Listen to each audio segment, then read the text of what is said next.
Hey, what is up, guys? It's Audio Dope Beats. I'm back here with another tutorial.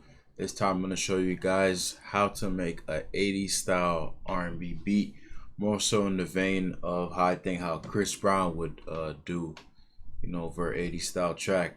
Um, this is kind of like inspired. I made this beat last year, but I wanted to break it down and it'll just help out whoever was kind of in the need for this type of style. But this is kind of like when you think of Chris Brown's more 80s style tracks, you think of Fine China, you think of his recent song Back to Love, those type of styles. But mixing 80s influences, obviously he's heavily influenced by Michael Jackson and stuff like that. That in with new stuff. So let's go ahead and dive into it. Now I want to say a few things. Really, when you think of any era or style, you really kind of want to do your homework when it comes to sound selection and arrangement and stuff like that, because sounds in the 80s were really bright and specific because of the type of keyboards and shifts that were used at that time. So it's always good to do your homework. If you don't know, one of the most famous keyboards that was used during that era was the Yamaha DX7, and I think the like it was like an electric piano preset or something. It's like this really bright sound, and trust me, it's whatever age you are, if you don't know it, your parents will definitely know from any 80s record, whether it was like a pop track or R&B track. But that's to take effect in, and also the drums, especially when you listen to like tracks that Prince did during the 80s.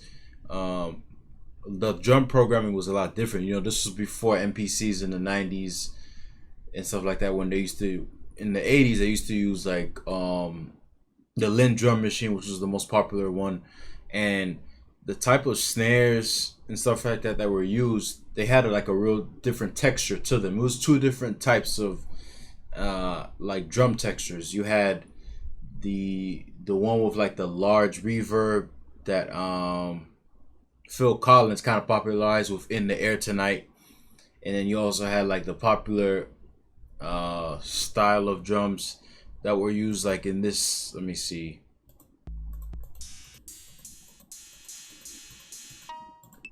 Kind of like like the TR 808 style drums. So you had those two styles. So when you mess them up, and put some nice chord progressions in, you get an 80 style track. So let's go ahead and break this down. Um, I use Omnisphere primarily for my sounds, and I think the Spectratronics team does a really good job. I don't know if they sample directly from older machines or they just take like certain textures or something like that and they make it into their own. But I really feel if you really dive into Omnisphere, you could really make music from any era and make it into your own. Because I was just experimenting and thinking one day, I'm like, yo, man, let me try to challenge myself and let me try to do something that has like a vintage style and sound to it. So all the sounds are in Omnisphere. Let me go ahead and play you a preview of it.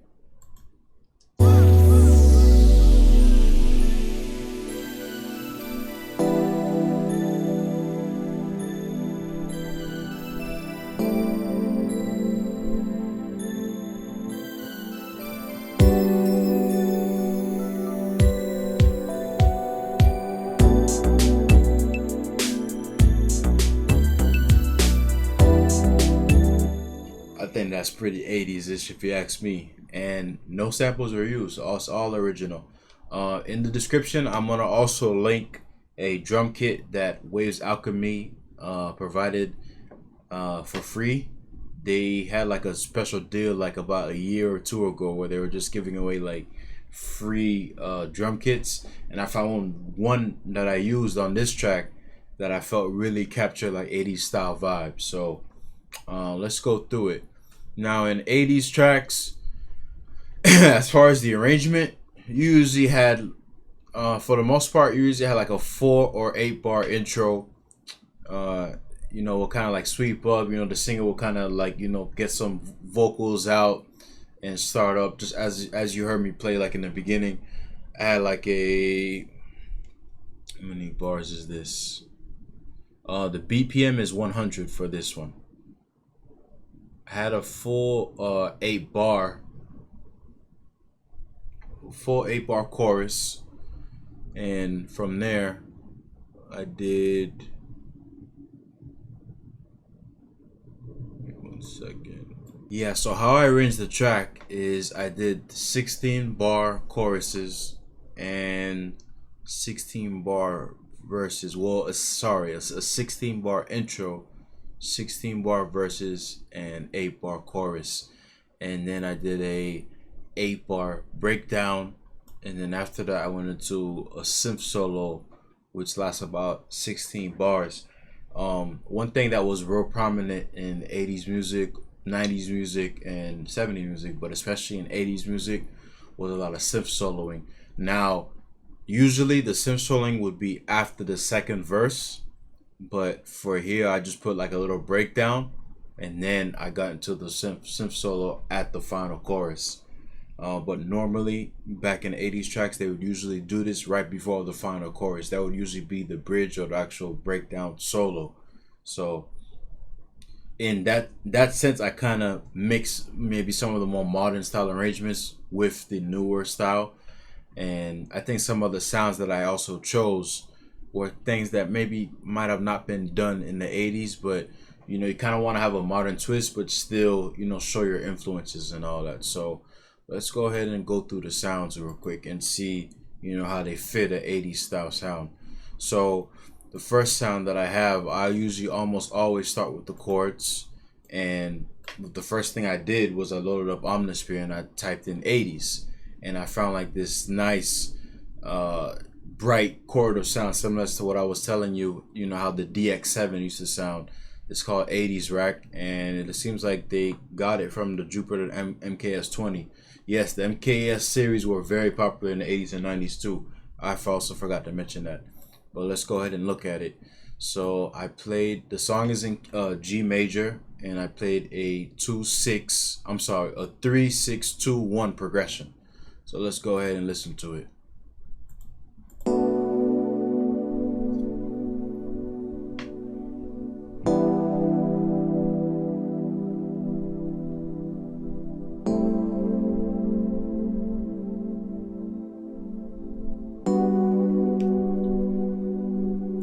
Nice bright sound. 80's music, a lot of bright happiness, so you think of major chords. So I just pretty much played major 7 chords on all of these. So let's go to the next sound. Yeah, so the next sound is 80's bells, and just as I was saying before, when I was playing 80's rack, just open up Omnisphere and typed in 80's sounds.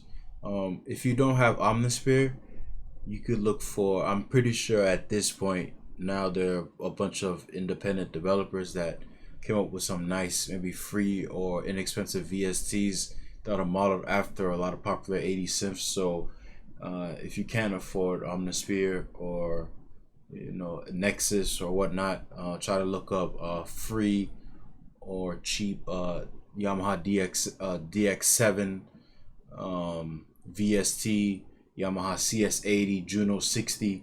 Look for these type of VSTs so they can give you a similar sound as to what you're hearing here, or if you don't have the keyboard. But a lot of these keyboards, where the sounds came from initially, these keyboards are very expensive, and really mostly collectors are the ones that get them. But let me go ahead and play the sound though.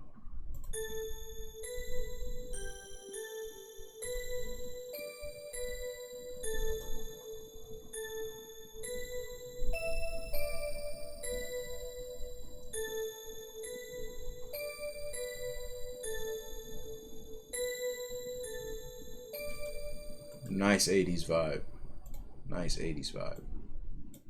So the next sound here, I kind of play like towards the end of like the measure when it's going from like the chorus to the verse. It's called Organic DX1. And this sound, they might have got an influence from the Yamaha DX7 directly. It's a preset that has DX in it. So let's go ahead and play it.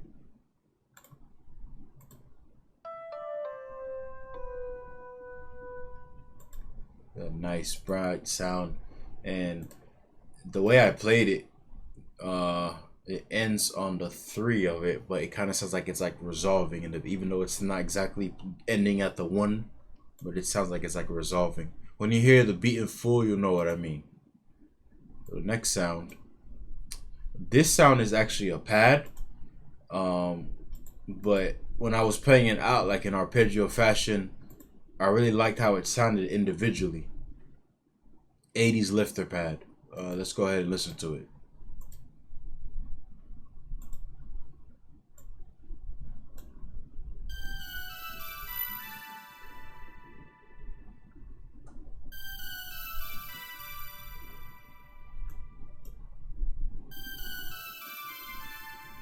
Sound like crystal bells, like just like glimmering down, and that's really like the whole 80's sound. Like I was saying, like it's like a real bright glittery sound, you know, major keys and like dusty chords. Not dusty chords, dusty drums and all that. At least my interpretation of it, based off of the artists that I've listened to, the songs that I've heard. But everyone has their own different style, so let's go to the next one. The next one, I just played strings really on top of the main chords just to layer them up. Uh,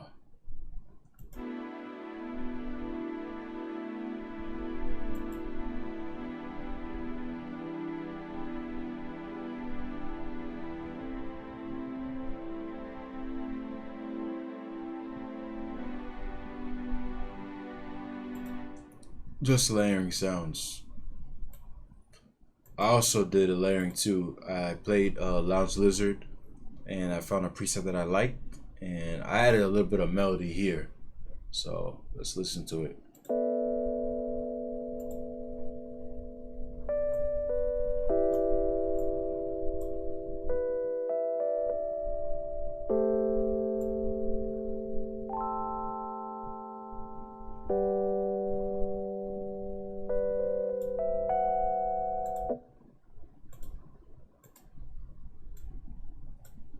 Here's the synth bass. The synth bass, I kind of did it like in a walking bass fashion. So it was really just improvised, you know, just when you're in the midst of playing, listening to the beat, and you kind of get like a groove and all that. This was like pure improv. So just knowing the scale and just playing along with it, that's really how you get it. Well, let's listen.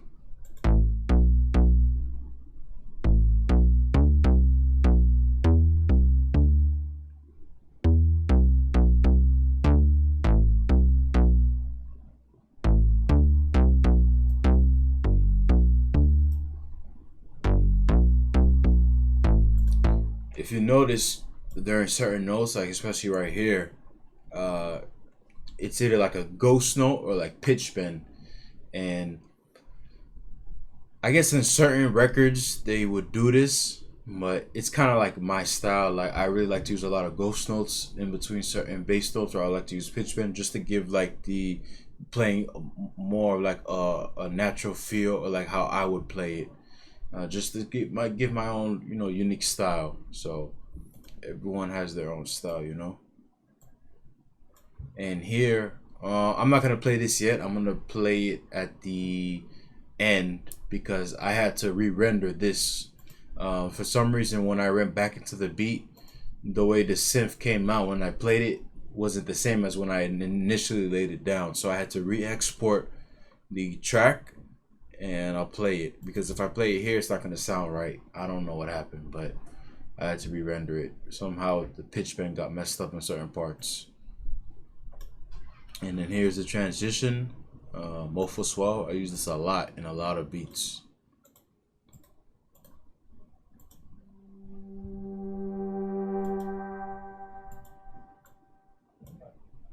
And then really from there, besides one other melody sound, really have the drums. Give that old texture. Kick. Clav chord. Not clavichord, but the clav.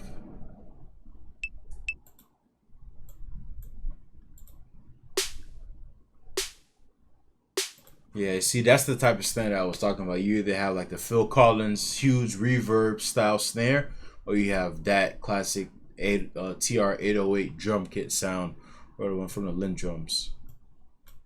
Whoops. Have your open hat,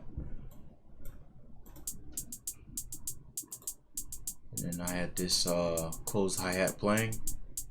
This was some nice velocity, just for some nice groove to it.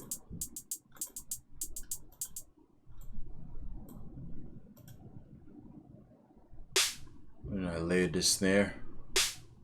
Over there, two snares playing. And this is like what plays at the beginning before the beat drops.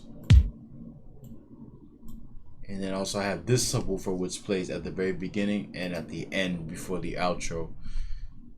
A funny thing, when I initially made the beat, I didn't have this in it, but I kept playing the beat back even after I uploaded it to YouTube, and I'm like, man, I have this sound in my head that I want to add to the beat, but I can't think of it. And I remember in past beats, before I run into this drop triangle sound, but I was like, man, I can't remember the name of the preset. So like I almost took like a whole day just trying to find this preset, because when you have Omnisphere, Trillion, and Keyscape, you have a lot of presets. So it's a triangle drop. It's like that boom sound that you hear.